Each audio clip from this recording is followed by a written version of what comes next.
आप देख रहे हैं ZY ब्लॉग। नमस्कार, आप सभी के सहयोग से हमारा चैनल प्रगति कर रहा है।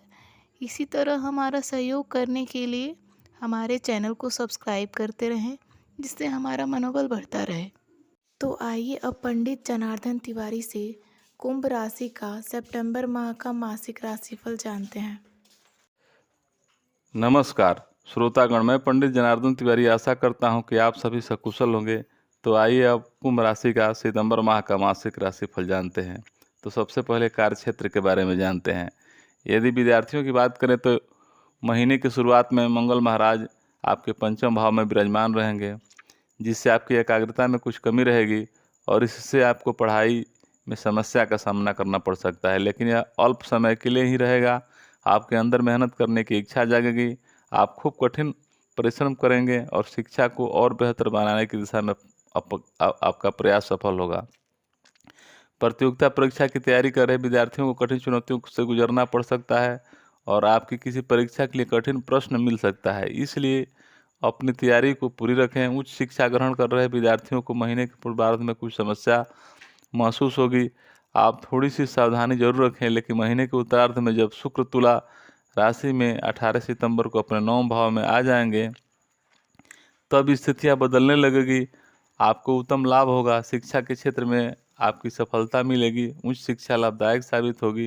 विदेश जाकर पढ़ने वाले विद्यार्थियों को यह समय मेहनत से बिताना होगा। आर्थिक स्थिति की बात करें तो यदि आपकी आर्थिक स्थिति को देखा जाए तो यह महीना मध्यम रूप से फलदायक रहने वाला है। दूसरे भाव के स्वामी देव गुरु बृहस्पति चतुर्थ भाव में पूरे महीने बने रहेंगे।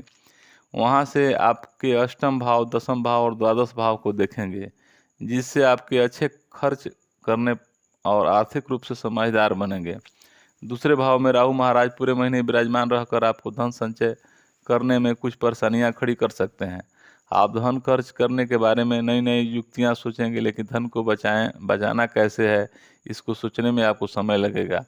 हालांकि एक अच्छी बात यह रहेगी कि पूरे ही महीने मंगल महाराज आपके पंचम भाव में विराजमान रहकर एकादश भाव को पूर्ण सप्तम दृष्टि से देखेंगे, जिससे आपकी आमदनी में लगातार वृद्धि करते रहेंगे।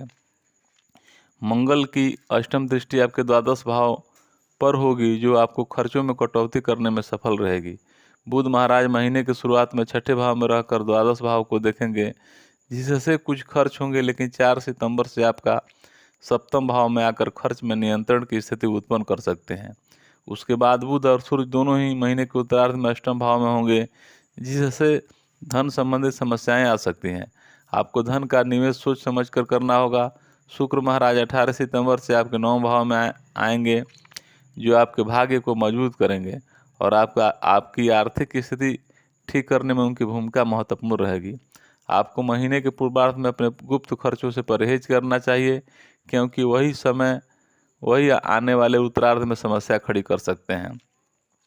स्वास्थ्य के बारे में बात करें तो यह महीना स्वास्थ्य के दृष्टिकोण से थोड़ा उतार चढ़ाव से भरा रहने वाला है। वैसे तो आपकी राशि स्वामी शनिदेव जी आपकी राशि में ही है, लेकिन वह वक्री अवस्था में होंगे और वर्ष की शुरुआत से लेकर 16 सितंबर तक वह वक्री अवस्था में रहेंगे। इसलिए आप जहां भी काम करते होंगे वहां आपके ऊपर काम का दबाव रहेगा, जिससे आपको थकान की शिकायत हो सकती है।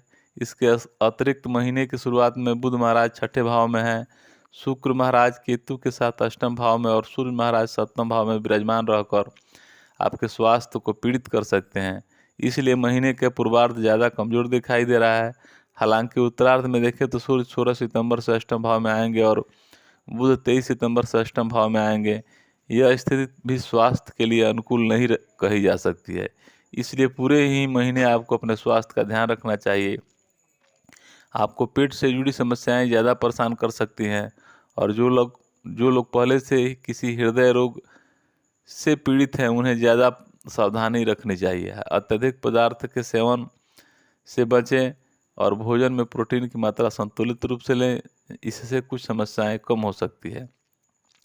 प्रेम और वैवाहिक जीवन के बारे में बात करें, यदि आप किसी प्रेम संबंध में हैं तो आपके लिए यह महीना उतार चढ़ाव से भरा रहेगा। पंचम भाव के स्वामी बुध महाराज स्वयं छठे भाव में महीने की शुरुआत में स्थित होंगे। मंगल पंचम भाव में विराजमान रहेंगे, जिससे आपको काफ़ी प्रीतम के बीच कहासुनी होने और झगड़ा होने की नौबत आ सकती है। जुबानी जंग आपके बीच अहम का टकराव भी कर सकता है, जिसका असर आपके रिश्ते को नकारात्मक रूप से प्रभावित कर सकता है। इसलिए आपको परिस्थिति को देखते ही बातचीत करनी चाहिए। 4 सितंबर को बुध महाराज सिंह राशि में आपके 7वें भाव में आएंगे। वह समय थोड़ा अनुकूलता लेकर आएगा और तब आप अपने प्रीतम से अपने रिश्ते की बात कर सकते हैं। उसके बाद 23 सितंबर को बुध कन्या राशि में आपके 8वें भाव में आएंगे। वह समय आपके प्रेम संबंधों को अनुकूलता देगा। तब आप एक दूसरे के प्यार में पूरी तरह से डूब जाने की स्थिति में रहेंगे। आपका रिश्ता परिपक्व होगा। यदि वैवाहिक जातकों की बात करें तो महीने की शुरुआत में आपकी राशि में बैठे बकरी शनिदेव दृष्टि 7वें भाव में पर रहेगी और 7वें भाव में सूर्य महाराज विराजमान रहेंगे। सूर्य और शनि का यह सम सप्तक जो वैवाहिक जीवन के लिए अनुकूल नहीं कहा जा सकता है। ऐसे में आप और आपके जीवन साथी के मध्य तनाव की स्थिति में बार बार बनती रहेगी। इसलिए आपको थोड़ी सी सावधानी रखनी होगी। 16 सितंबर से सूर्य महाराज कन्या राशि में आपके 8वें भाव में चले जाएंगे। तब इन परिस्थितियों में कुछ हद तक सुधार देखने को मिलेगा। बुध महाराज आपके 7वें भाव में 4 सितंबर से आ जाएंगे और आपके जीवन साथी अनेक ऐसी बातें करेंगे जो आपके दिल को छू जाएगी और आपका रिश्ता मित्रवत हो जाएगा। लेकिन सूर्य के राहु केतु के प्रभाव से में आकर 8वें भाव में पीड़ित होने से ससुराल पक्ष से भी कहासुनी हो सकती है। इसलिए महीने के शांतिपूर्ण व्यतीत हो जाने दें और धैर्य रखें। इससे आप अपने वैवाहिक जीवन की रक्षा कर पाएंगे और वो अपने वैवाहिक जीवन का लुत्फ उठा पाएंगे। आपको अपने जीवन साथी को महत्व देते हुए उनकी बातों को सुनना और समझना चाहिए। यदि किसी बात पर मतभेद हो जाए तो मतभेद बनाने से बचना चाहिए। पारिवारिक जीवन के बारे में बात करें तो यह महीना परिवार के तौर पर अनुकूल रहने की संभावना है, लेकिन दूसरे भाव में राहु की उपस्थिति उतार चढ़ाव की स्थिति को भी जन्म देगी। इसलिए जितना हो सके सावधानी से चलें और अपने परिस्थितियों को अनुकूल होने का इंतजार ना करें, बल्कि अपने पारिवारिक जीवन को बेहतर बनाने के लिए खुद ही प्रयास करें। पूरे महीने राहु आपके दूसरे भाव में विराजमान रहेंगे। इसके अतिरिक्त 8वें भाव में महीने के पूर्व में शुक्र की भी उपस्थित रहेंगे जो द्वितीय भाव को देखेंगे। इससे कुछ समस्या बनी रह सकती है। सूर्य भी 16 सितंबर को कन्या राशि में आपका 8वें भाव में जाएंगे और वहां से आपके द्वितीय भाव को देखेंगे। इस प्रकार राहु केतु के प्रभाव में सूर्य का होना भी जीवन साथी की वजह से परिवार में कुछ समस्या आ सकती है, लेकिन यह उनके द्वारा किए गए किसी गलती की वजह से नहीं होगा, यह गलतफहमी की वजह से हो सकता है।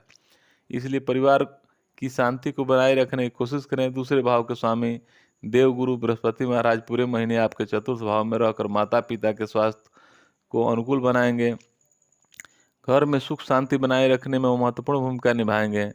शुक्र महाराज 18 सितंबर को 9वें भाव में चले जाएंगे, जो पारिवारिक सुखों में बढ़ोतरी होगी। आप परिवार के लोगों के साथ कहीं लंबी दूरी की यात्रा पर कहीं घूमने फिरने जा सकते हैं, जिससे परिवार का माहौल हल्का हो जाएगा और सबके बीच प्रेम रहेगा। भाई बहनों से आपको संबंध मित्रवत रहेंगे, वो आपसे भरपूर प्रेम करेंगे। परिवार की आर्थिक स्थिति में इजाफा होगा।